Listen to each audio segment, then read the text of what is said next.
நடிகையா இருக்கிற சூசனுக்கும் நடுநிலை வயதுல இருக்க பேங்கரா பணிபுரிகிற தியோவுடைய பொண்ணு தான் எல்லா. அவளுக்கு 6 வயசாகுது. தியோ ரொம்பவும் கோபம் அடைகிற பொறாமைக்குள்ளுற ஒரு ஆளு. தியோவின் முதல் மனைவி தண்ணிக்குள்ளார மூழ்கி இறந்துடுறாங்க. ஆனா அந்த கொலை வழக்கிற்கும் தியோவும் சம்மதம் இல்லைன்னு தெரிவிச்சிடுறாங்க நீதிமன்றத்துல. ஒரு நாள் தியோவும் சூசனும் ஊரை விட்டு ரொம்ப தூரம் தள்ளி எங்கேயாவது வெக்கேஷன் போலான்னு முடிவெடுக்கிறாங்க.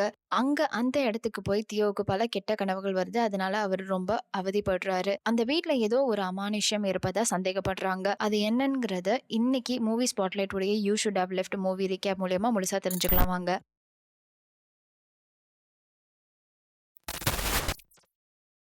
6 வயசு சின்ன பொண்ணான எல்லா ராத்திரி அவளுடைய பெட்ரூம்க்கு பக்கத்துல யாரோ நின்னுட்டு இருக்கிறத பாக்குறா. பயந்து குடுகுடுன்னு ஓடி கதவை சாத்திட்டு வந்து படுத்துட்டா. திடீர்னு பார்த்தா வெளியே நின்னுட்டு இருந்த ஆளு அவ பெட்ரூம்ல உட்காந்துருக்காரு. அவ கழுத்தை பிடிச்சு, உங்க அப்பாவை பத்தி ஏதாவது சுவாரஸ்யமா தெரிஞ்சுக்க விரும்புறியா அப்படின்னு கேட்க, தியோ திடுக்கிட்டு கெட்ட கனவுல இருந்து முழிச்சு அது கனவுன்றத உணர்றாரு. நம்ம கதாநாயகர் தியோ ஓய்வு பெற்ற வங்கி அதிகாரி. 2வது திருமணம் நடிகையா வேலை பார்க்கிற சூசன்னாவை பண்ணிக்கிட்டாரு. இவங்க பொண்ணுதான் எல்லா. சூசன்னாவை சந்திக்க ஷூட்டிங் ஸ்பாட்டுக்கு ஒரு முறை தியோ வந்திருந்த போது அவர் உள்ள அனுமதிக்கப்படல.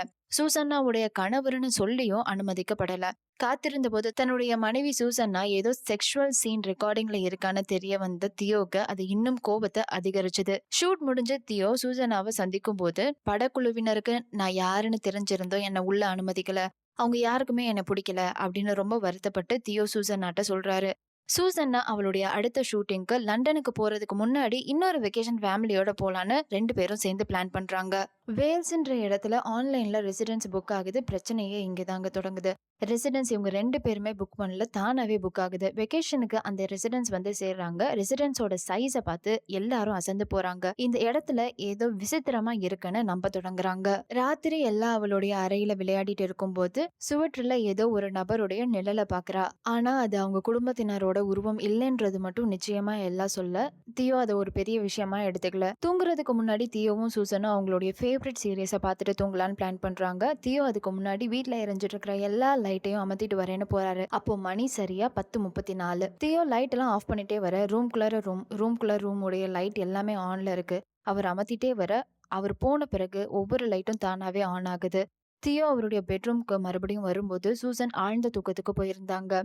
தியோ மட்டும் இல்ல, இந்த வீட்டுக்கு வந்த பிறகு சூசனும் கெட்ட கனவுகளை கண்டு அதனால அவதிப்பட தொடங்குறாங்க. தியோ ரூமுக்குள்ளார வரும்போது மணி கரெக்டா 3:12. இவ்வளவு நேரம் ஆனது கூட தெரியாம தியோ தூங்க போறாரு. தாமதமா தியோ எழுறதுக்கு முன்னாடி சூசன்னாவும் எல்லாவும் வாக்கிங் போறாங்க.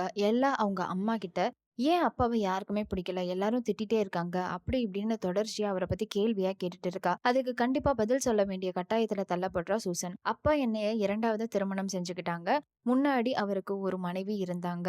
அப்போ விளம்பரம் படுத்தப்பட்ட விசாரணையில ஈடுபட்டு இருந்தாரு தியோ. விசாரணை என்னன்னா, அப்பாவுடைய முதல் மனைவி குளிக்கும் போது சுய நினைவு இழந்து இருந்ததுனால தண்ணிக்குள்ளார மூழ்கி இறந்துட்டாங்க. ஆனா அவங்கள அப்பா தான் கொன்னுட்டதா பழி வந்துச்சு. அதுக்கு பிறகு அப்பா கொலையாளி இல்லைன்னு நீதிமன்றத்தின் மூலியமா நிரூபிக்கப்பட்டாரு. அப்பா ரொம்ப நல்லவரு அப்படின்னு சூசன் எல்லாருக்கும் சொல்லி புரிய வைக்கிறா. தியோ சாதாரணமாவே ரொம்ப கோவப்படுற பொறாமை கொள்ற ஒரு ஆளு. நாளடைவுல தன்னுடைய எமோஷன்ஸை மெடிடேஷன் மூலியமாவும் ஜேர்னல் எழுதியும் குறைச்சிட்டு வராரு. பிரேக்ஃபாஸ்ட் செய்ய தேவையான பொருட்களை வாங்க தியோ மளிகை கடைக்கு போறாரு. அங்க கடைக்காரர் தியோட்ட எதுக்கு அந்த வீட்டுல தங்கி இருக்கீங்கன்னு கேட்க, தியோ வெக்கேஷனுக்கு வந்தோம் அப்படின்னு சொல்றாரு. கடைக்காரர் அந்த வீட்டு ஓனரை சந்திச்சு பேசுனீங்களான்னு கேட்க, தியோ ஆன்லைன்ல தான் இந்த வீட்டை புக் பண்ணோம், இதுவரை ஓனர் ஸ்டெல்ட்லரை சந்திக்கல, நாங்களும் அவரை சந்திக்கலான்னு தான் காத்திருக்கோம் அப்படின்னு சொல்றாரு.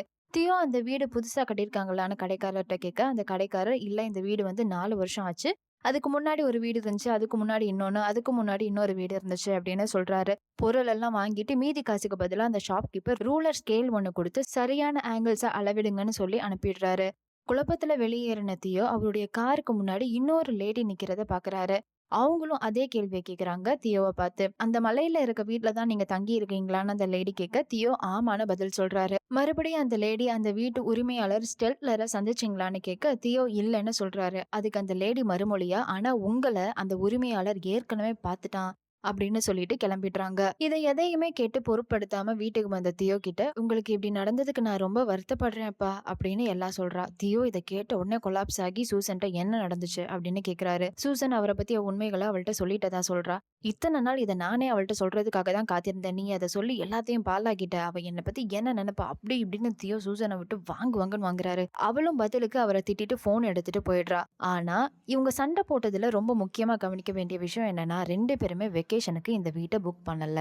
ஆனா சண்டையில இதை 2 பேருமே பெருசா பொருட்படுத்தாம, நீ தான் இந்த வீட்டை சஜஸ்ட் பண்ண, இல்ல நீ தான் பண்ண அப்படின்னு ஒருத்தர் மாத்தி ஒருத்தர் 2 பேரும் திட்டிட்டு கிளம்பிடுறாங்க.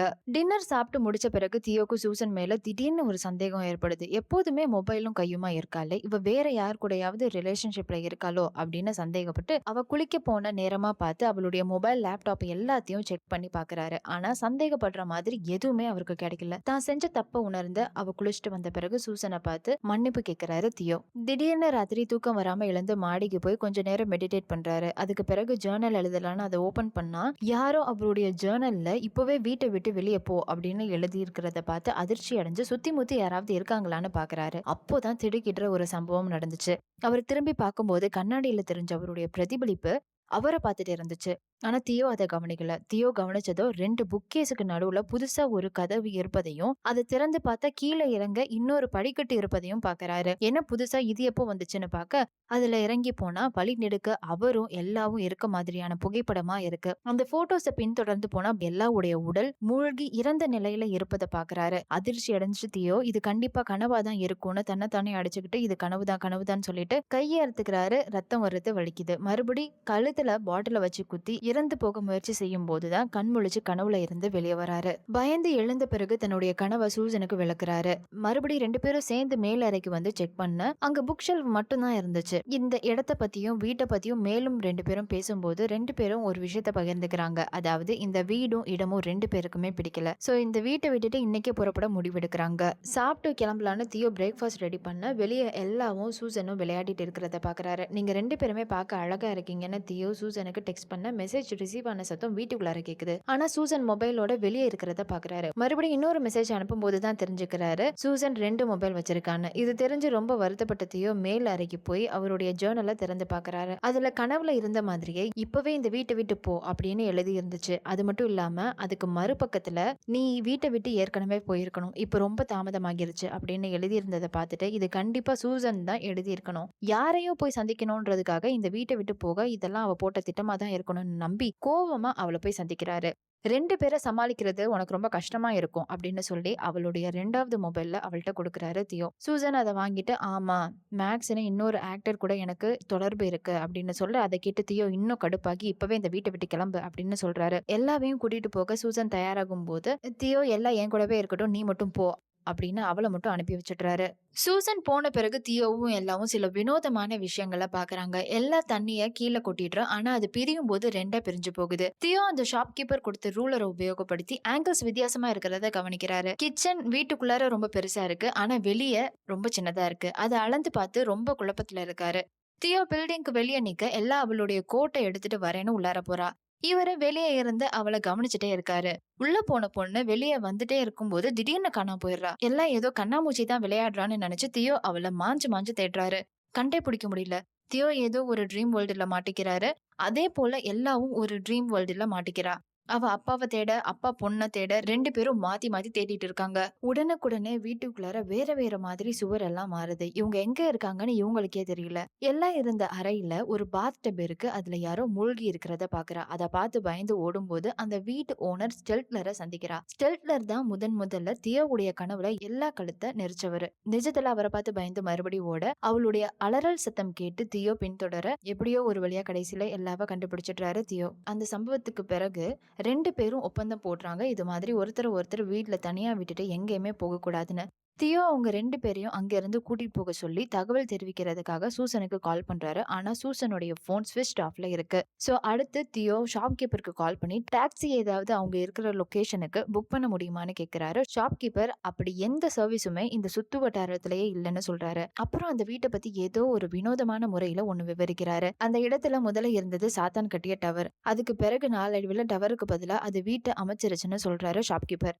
மேலும் நீங்க நினைச்சாலும் அந்த வீட்டுல இருந்து தப்பிக்க முடியாது. எப்போதும் அந்த வீட்டுல தங்கக்கூடிய சரியான ஆட்கள் தான் அந்த வீட்டுக்கு தங்க வருவாங்க. இல்லைன்னா அதற்கு நேர்மாறா நடக்கும். அதாவது அந்த வீடே அதுல தங்க வேண்டிய சரியான ஆட்களை எப்படியாவது கூட்டி வந்து சேர்க்கும். அப்படி அந்த வீட்டுக்கு வந்து திரும்ப முடியாம இறந்து போனவங்க பல பேர் இருக்காங்கன்னு ஷாப்கீப்பர் சொல்ல சொல்ல வீட்ல இருந்து இறந்து போன ஆன்மாக்களோட படங்களை வீடு தியோக்கு காட்டிட்டே வருது. இதுக்கு மேல இங்க தங்கவே முடியாது, டாக்ஸி வரலைனாலும் பரவாயில்ல, நடந்தே போலாம் அப்படின்னு முடிவு பண்ணி பொண்ணையும் தூக்கிட்டு பொழியும் பனியில நடக்க தொடங்குறாரு தியோ. அந்த வீட்டோட ஃபென்சிங் ஏரியா கிட்ட போகும்போது அவங்க 2 பேரையும் அந்த வீட்டுக்குள்ளார இருந்து யாரோ ஒருத்தவங்க பார்த்துட்டே இருக்காங்க அப்படின்றத கவனிக்கிறாங்க. நெடுந்தூரம் ரொம்ப நேரம் நடக்கிறாங்க. ஆனாலும் மறுபடி அதே வீட்டுக்கு வந்து சேர்றாங்க. எல்லாம் சர்வை பண்றது கஷ்டம்னு புரிஞ்சுக்கிட்ட தியோ வேற வழியே இல்லாம கடைசியா ஒரே ஒரு நாள் இரவு மட்டும் இந்த வீட்டுல தூங்கி எழ முடிவு பண்றாங்க. தியோ எல்லாவ தூங்க வச்சுட்டு அவரும் கண் மூடின உடனே அவங்கள யாரோ போட்டோ எடுக்கிறாங்க. யாருன்னு பார்க்க போகும்போது மறுபடியும் ட்ரீம் வேர்ல்டுல போய் மாட்டிக்கிறாரு தியோ. அங்க அவருடைய பாஸ்ட் செல்ஃப பாக்குறாரு. அவரும் சூசன்னும் ஃபர்ஸ்ட் டே அந்த வீட்டுக்கு வந்ததுல இருந்து செஞ்ச எல்லா விஷயங்களும் ரீகால் பண்ற மாதிரி தன் கண் முன்னே பார்க்க முடியுது. அப்ப அவரோட பாஸ்ட் லைஃப் தான் முன்னாடி அவருடைய ஜேர்னல்ல வீட்டை விட்டு கிளம்ப சொல்லி எழுதியிருந்தது. எல்லாம் மறுபடியும் எங்கேயோ போய் மாட்டிக்கிறா. பின்னர் வீட்டு ஓனர் ஸ்டெல்லரை சந்திக்கிறாரு தியோ. எல்லாவ விடுவிக்க சொல்லி ஸ்டெல்லரை அடிக்க ஸ்டெல்லர் தியோவோட உருவமா மாறி ஒரு விஷயத்த சொல்லுது. இது மாதிரி எல்லாம் விடுவிக்கப்படுறது உன் கையில தான் இருக்கு. நீ தான் இந்த வீட்ல தங்க வேண்டிய ஆள். நீ இங்க இருந்து செய்ய வேண்டியதை நிறைவு செய்யணும் அப்படின்னு சொல்லுது. அது சொல்லி முடிச்சு போன உடனே எல்லாம் தானாவே தியோவை வந்து அடையறா. சரியா அந்த நேரத்துல அவங்கள கூட்டி போக சூசனும் அந்த வீட்டுக்கு வரா. தியோ எல்லாவ கார்ல உட்கார வச்சுட்டு சூசன்ட்ட நான் இங்க இருந்து வர முடியாது. நான் இங்கதான் இருந்தாகணும். எனக்கு உன் மேல எந்த கோவமும் இல்ல. நான் உன்னை ரொம்ப நேசிக்கிறேன். நான் தப்பு பண்ணியிருக்கேன். என் முதல் மனைவி தண்ணிக்குள்ளார மூழ்கி சாகும்போது காப்பாத்தாம அவ மேல இருந்த வெறுப்புனால அவ மூழ்கி சாகும் வரை கண்ணால பார்த்துட்டே இருந்தேன். அவ சாவுக்கு நான் தான் காரணமா இருந்தேன் அப்படின்னு சொல்லி தான் செஞ்ச தவற ஒப்புக்கொள்றாரு தியோ. இந்த வீடு தான் அவருக்கான சரியான இடம்னு சொல்றாரு. இத கேட்டு சூசன் பயங்கரமா அதிர்ச்சி அடையறா. ஜர்னல்ல அவரை வெளியேற சொல்லி அவருடைய ஆன்மா எழுதி வச்சதுல இருந்து என்ன தெரியுதுன்னா, ஏற்கனவே அவருடைய ஆன்மா அந்த வீட்டுக்குள்ளாரே மாட்டிக்கிச்சுன்றது தெளிவா புரியுது. ஷாப்கீப்பர் சொன்னது போல சில நபர்களை இந்த வீடு தான் தேர்ந்தெடுக்குது. அந்த வீட்டுக்கு அவங்கள வர வைக்குது. எந்த வெப்பேஜ்ல தியோக்கும் சூசனுக்கும் ரெசிடென்ஸ் புக் ஆச்சோ அதே புக்கிங் மறுபடி அவைலபிள் ஆகுது.